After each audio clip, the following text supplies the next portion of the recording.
Chapter 1. Dobby relished his groin-saw's roar as he withdrew the flesh-choked blade from the astronaut's ruined skull. He turned to Harry, thrusting his bloody, retina-covered pelvis with elfin fervor.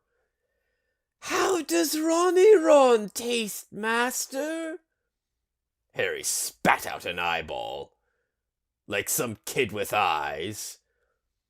Dobby ducked an astronaut's poison-barbed fist, digging his groin saw into the beast's abdomen and letting the spray of viscera wash over his elfin space armor.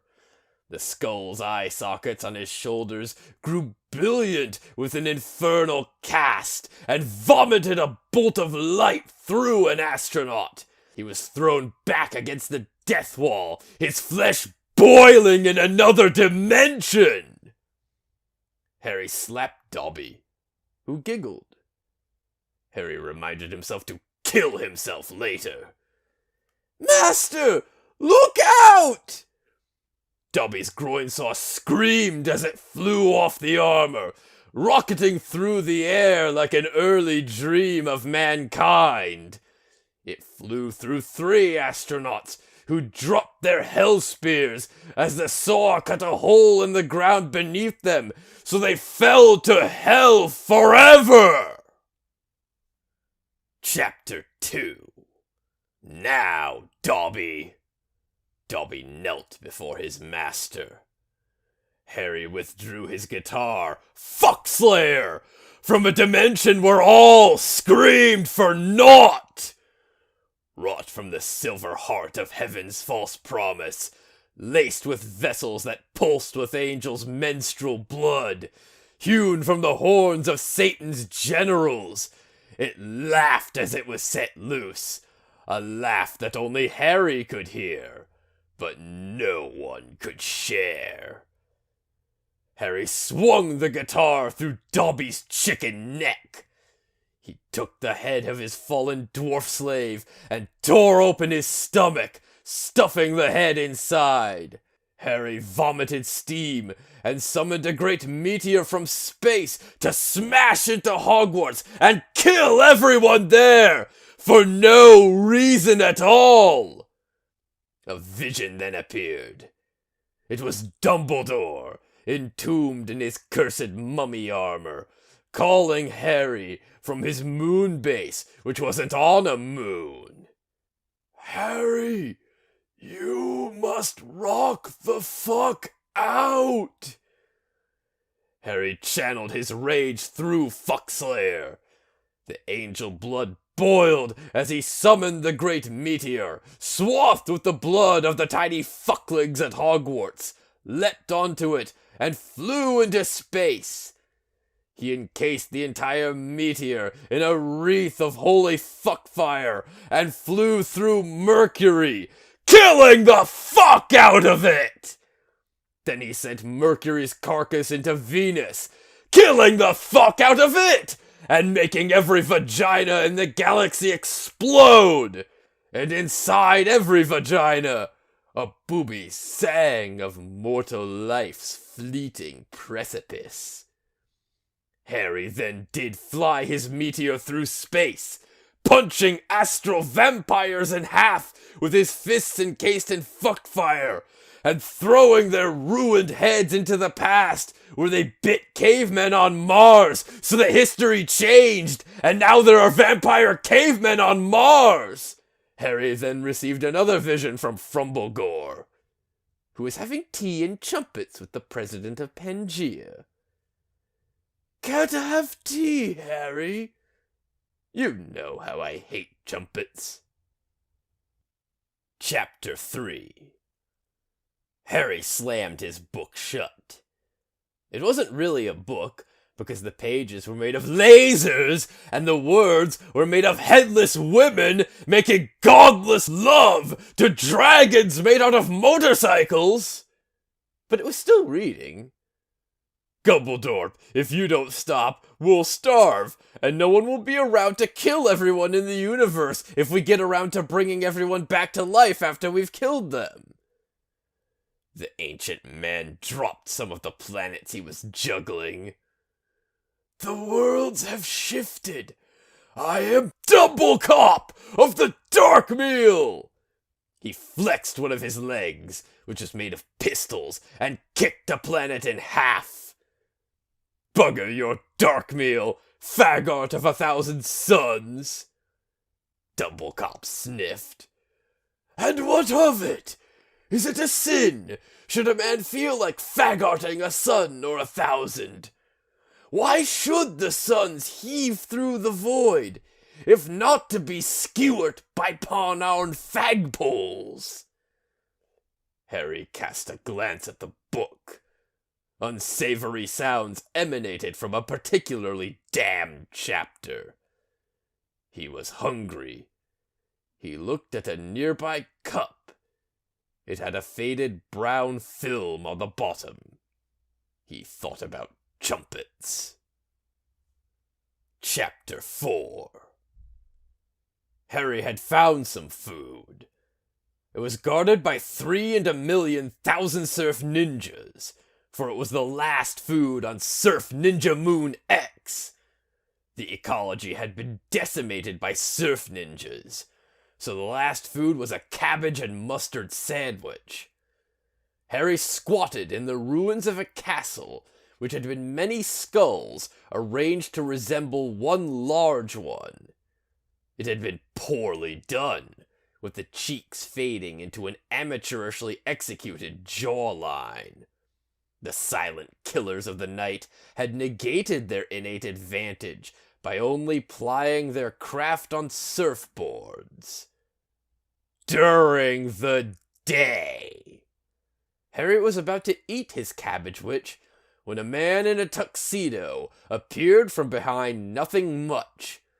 He stood 10 feet tall, and his head seemed wrapped in unwrappable darkness. I am Rape Radbury. I write critically acclaimed fiction that always turns into fact. That's why I have more money than anyone. Harry dug a bit of cartilage out of the cabbage witch and continued chewing. Would you care to discuss one of my books? I hear that my... Harry fished out another bit of cartilage. It was a cartilage and mustard sandwich. You shouldn't believe what everyone says about me. I took a shower with my cousin once, and I have racist thoughts. A nibbit of yellow cartilage landed on Rape's shoe. He thought about his cousin. Chapter 5. The Inquisitors were torturing Harry. First Ignatius used the rock. Then Billy asked Harry if he wanted to read his BDSM blog. Harry was so surprised that his pants flew right off. He was wearing women's underpants. The Inquisitors were wearing them too. They realized that they were all men of the Lord. Chapter 6. Harry awoke to the throaty grumble of a rape ape. Not a rape ape, but THE rape ape! The last of his kind after the subjugation of the rape forest! His people once graced the canopy, their penile digits proudly grasping the vines as they swung through the night, their hundreds of sweaty simian dongs trailing a now fetid memory in the rape ape's watering eye. As his ocular ducts began to well with ancestral pride, so too did the countless meaty members sprouting from the rape ape's every hairy inch. From his eye sockets, ear holes, even his calloused toes, a penile font of cry juice birthed the deluge. Harry observed this with consternation, as he was tied to a table. Neither magic nor supracosmic strength would free him from his bonds. Had this creature access to an unknown material of deistic strength? Or did the rape ape have a secret yet more baffling? Harry squinted so he could see the subatomic strings of the ropes. He began tossing antimatter at them with his mind, as a group of children entered the rape ape's hiding place. They were well groomed and impeccably attired, and there were 5.8 of them, just enough to represent an array of genders and races that would leave no one unhappy, save for the Eskimos. They were on their own, as far as the rape ape was concerned. "Why do you cry, rape ape?"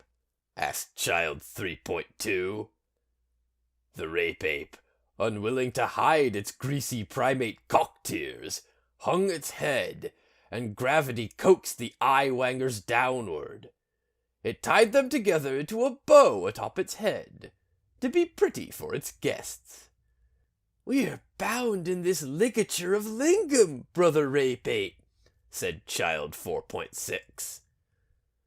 The children surrounded Rape Ape, holding their hands, and began to sing. Harry was transfixed as he watched the children, gently swaying with the song, float skyward. The little ones began to orbit the Rape Ape, who was convulsing as though stricken by the seizure devil. As the song increased in tempo, the child flesh bubbled and merged into a spinning wonder turbine. The fleshy kid mass sprouted hair and groin dribblers just like the Rape Ape, and sprayed confetti into skies of past and future, setting the constellations aflame with the opalescent of the perished Rape Apes. An explosion of color and hair left Harry Potter alone and still bound. He thought about sandwiches. Chapter 7. Harry Potter awoke in a pit that reeked of hot sauce. He could feel viscous fluid under his fingernails, burning the tender skin. Everywhere were white bags bulging with foul product. They were diapers stuffed with chicken bones and hot sauce, their foul odor blossoming in the muffled dark. Harry's nostrils begged his brain for mercy. He flew upwards, away from the saucy mysteries below. The smell grew faint, calling him to return. Harry ignored their lies, flying beyond the lips of his prison. He was in a laboratory, with machines that had no purpose beyond blinking lights and soft hums. "Hello, my boy son! You make a father so good!" Harry had flown out of the nose of an old man. This man wore a white coat, yet was drawn by the hand of an idiot. His voice came not from his mouth, but elsewhere, a sad attempt at humanity. "I know you'll do so well. Now you choose." The man reached into his coat and laid out 3 diapers, each brimming with the spicy bones of the nose prison. He removed his head and stuck it on a spike on the counter to keep it from rolling away. The diapers began to stir as creatures clawed out of bony wombs. Arrayed before Harry was a turtle, the reptilian body so frail that it seemed an afterthought to the shell, a bald weasel with toothpicks for legs, and a wrinkled thumb in a glass of water. The old man's head called out from the spike. "Everyone has one! Make your best friends for life!" Harry drank the glass of thumb water and spat the thumb at the old man's head. Chapter 8. Severus Snapplebottom began his life as a hand on which were perched each of the first 5 presidents of a country called America. The first 2 presidents, Geheb and Swonash, were turned into ashes by a passing wave of fast food regulation. Their ashes were consumed by children in various Wendy's establishments. Each plastic packet was a coffin for their memory, and no one knew their name, even though they were listed on the ingredients list. These children became soldiers in wars fought for control of who had all the bullets. Whoever shot the most bullets the fastest won. The third president, Wahuli, went to a country that was nothing but a desert with half-buried turkeys. Sometimes turkey butts were above the sand, sometimes a leg or a head. Wahuli tripped and fell into a turkey head, where he was eaten and ordained as a rabbi.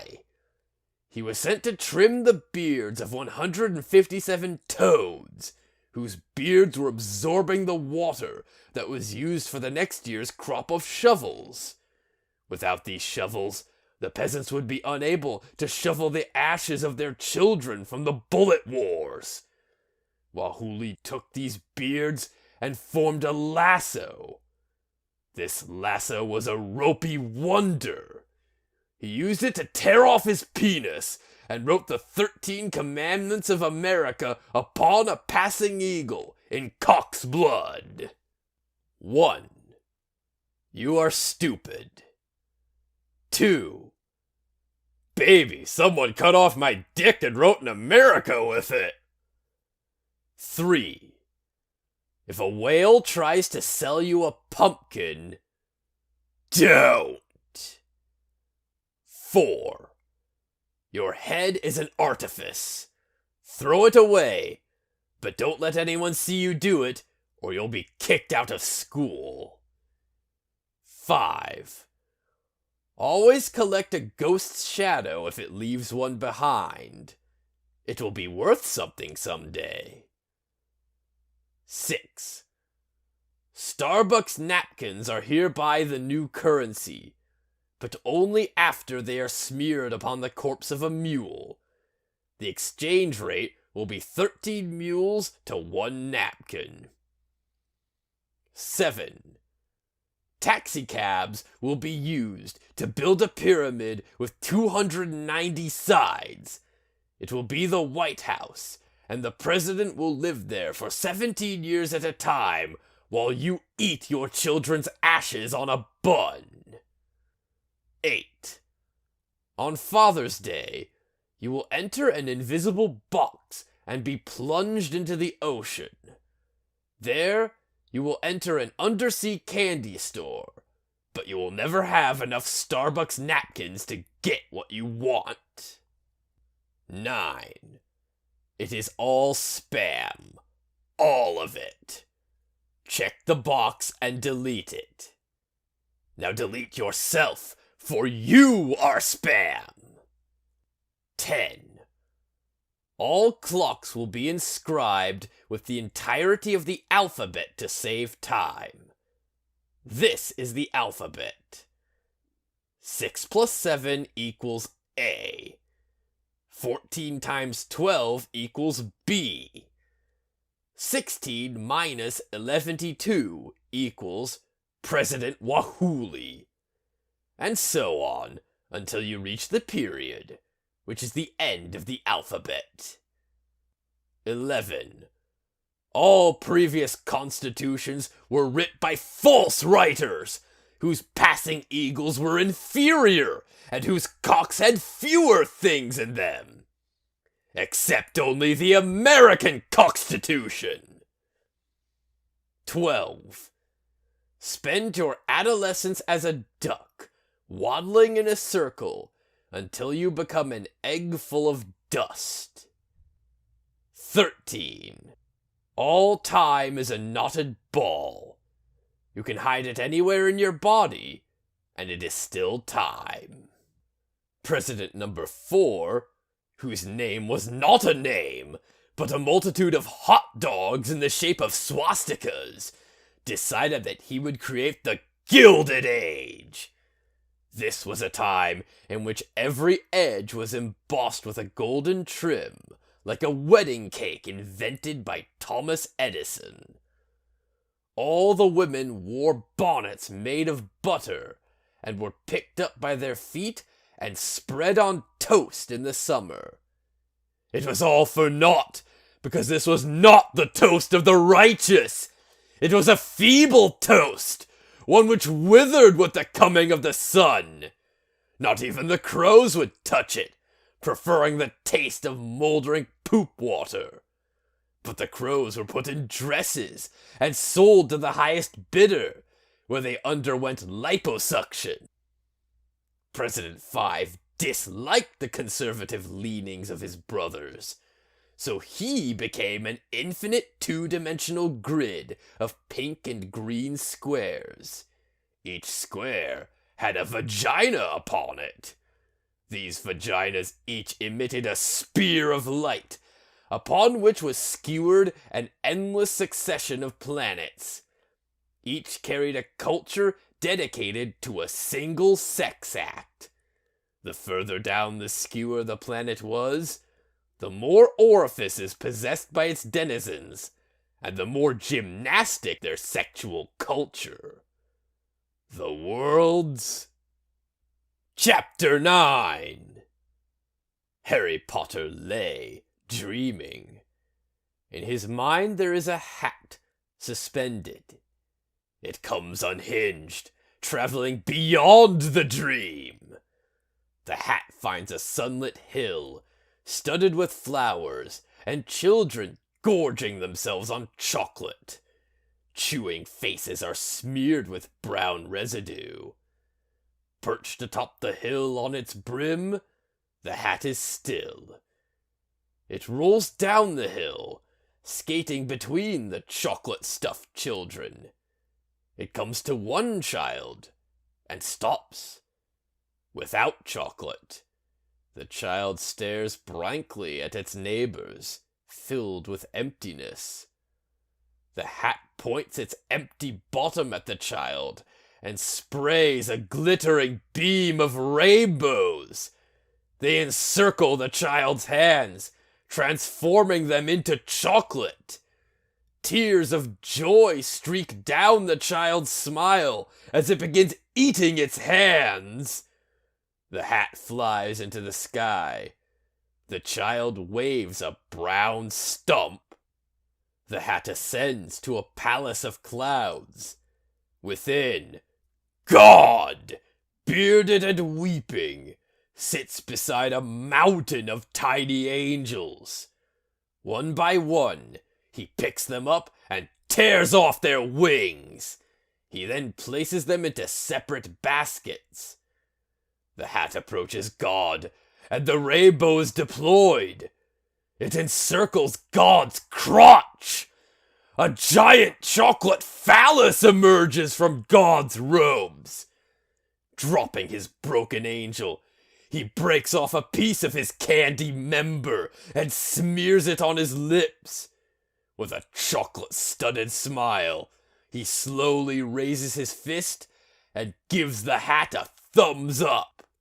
The hat travels into space. It finds itself before the sun. It is a tiny dot before the immensity of the cosmic fire. The hat trembles. A tremendous rainbow issues forth, embracing the sun like a wedding vow. The fire cools and deadens. A chocolate tidal wave roars from its poles and meets at the center. On Earth, the skies blacken. The flowers turn to dust. Humanity expires silently, like an infant in its crib. The hat drifts through space, dreamless.